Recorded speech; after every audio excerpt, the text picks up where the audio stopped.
Ćao, Mica. Gdje si rođak? Josipe, kao prvo kako se čini sad, znači prvi koncert u Požegi ste održali, kako si zadovoljan? Evo, pa ja moram reći da smo oduševljeni.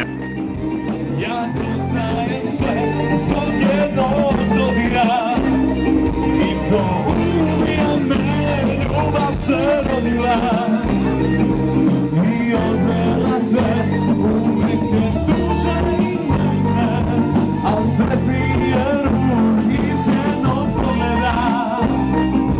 Ja poznajem sve zbog jednog dodira i to uvijek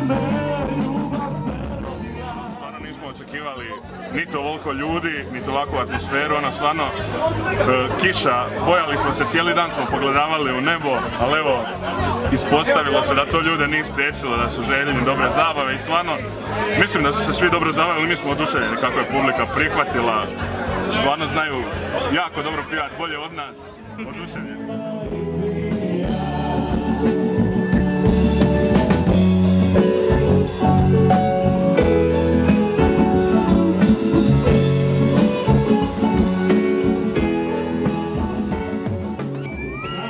Zapjevajte s nama slobodno, dosad ste nešto jako tihi, možete vi to je malo glasnije.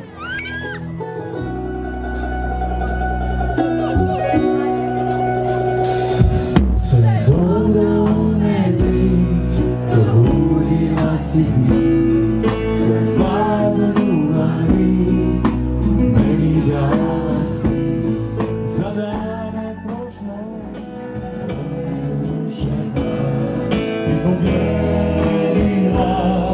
kada ušla si u san, tu je krene tvoj, a srce... I vaše pjesme, i vaše... To nas je posebno ugodno iznenadilo, jako nam je drago i mogu reći da ćemo probat nastaviti u tom smjeru. Doživotna tvar zakon pisuje, samo ovim svijetom da ja putuje.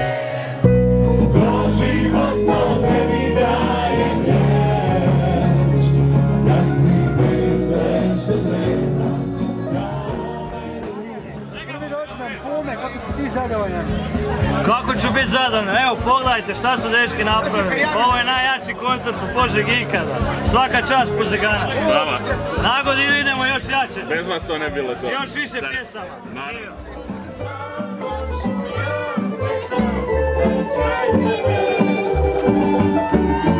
Ljube se dva goluba, ljube se kao ti i ja.